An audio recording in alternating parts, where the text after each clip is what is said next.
Hello and welcome. My name's Gail Moffat and it's so nice to be able to connect with you today.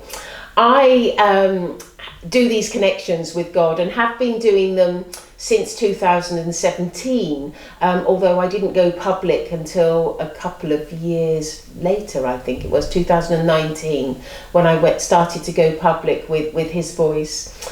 But they're fascinating. They're absolutely fascinating. Some of the revelations that he brings forward, and also the explanations of his world and what's going on, is all fascinating, interesting.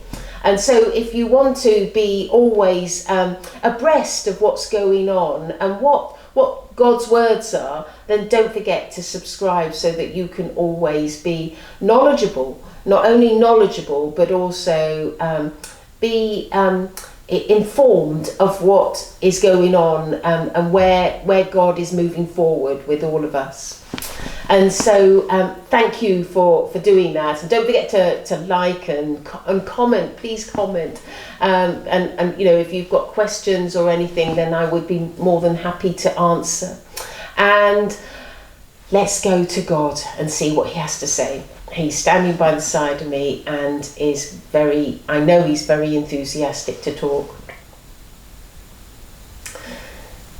He's saying to me that, of course, he is very enthusiastic, and he is always enthusiastic to speak when he can through this medium.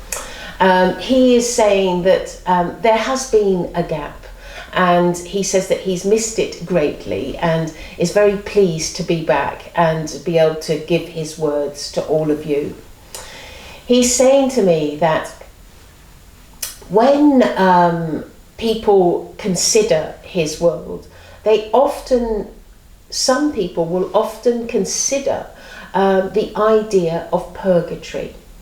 And he feels that purgatory has got a name that really does not suit the reality of what goes on, because purgatory is not a bad place at all. He wants to assure people that he is full of kindness and love and would not want someone to suffer in any way. And he feels that the name doesn't really suitably describe what purgatory or the holding place that he prefers to call it is. He says that when someone comes to his world, there is always decisions to be made, and these decisions can either be that they need to go to a new life where they can still improve their soul further, and he can help them in some aspects that is missing, or he can they can go to and do work within heaven, helping people in some way, or indeed they could go to hell. And those people that come to purgatory or the holding group is generally they're people where he feels he's confused as to what direction they should be going in, because when someone has perhaps committed some sins or done wrong in their life, he doesn't want to necessarily punish them, but he wants them to have the opportunity to reflect on their lives and to see the error of their ways and where they've gone wrong. And he often sees that with someone having this opportunity where angels and evolved souls will come around that soul, that they can reflect on their life and in a way that they wouldn't be able to do anywhere else.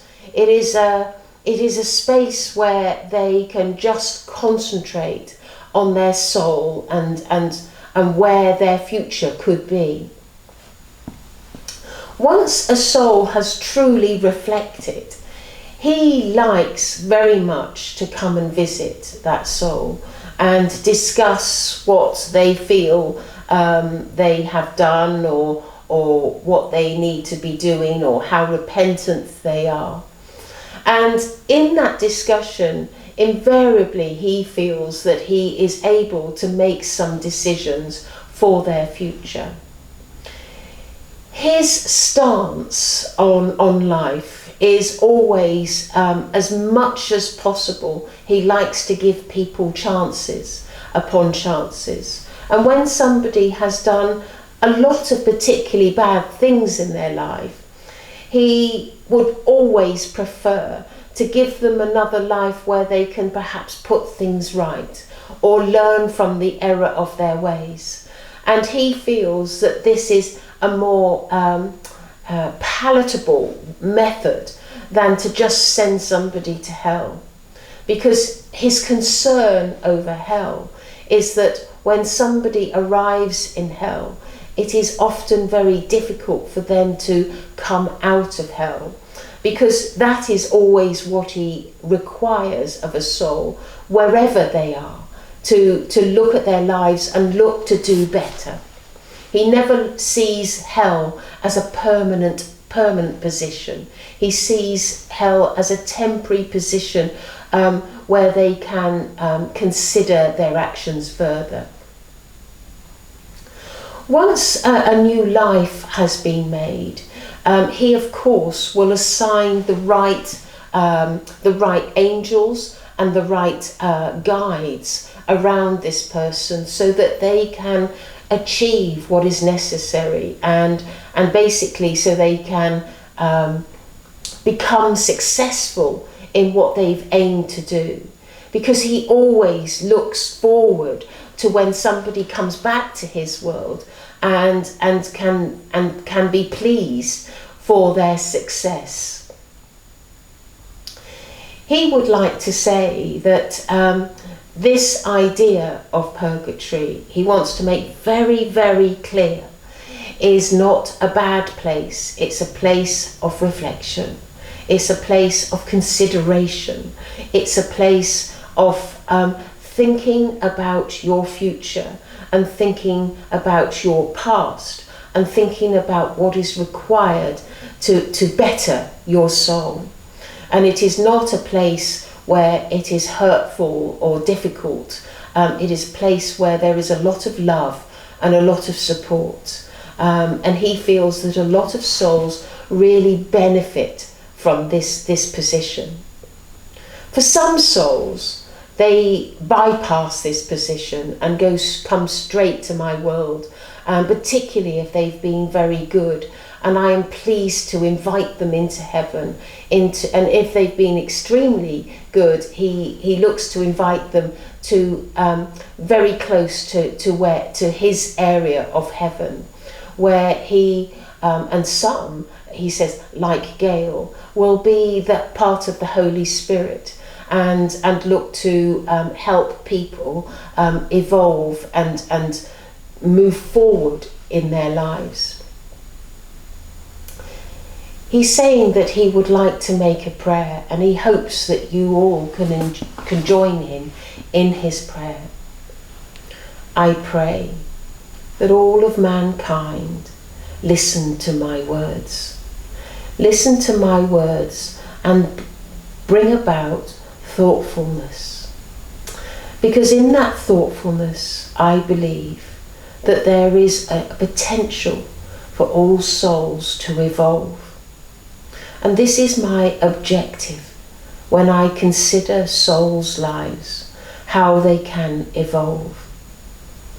I believe and I ask that all of mankind come together in a unity where they believe in each other, that they help each other and love each other. For that is my objective for mankind as we move forward in this delicate time of transition and evolvement. I thank you all for listening to my words and being part of this community. And I now pass over to Gail. So, thank you. That's quite thought-provoking in a way.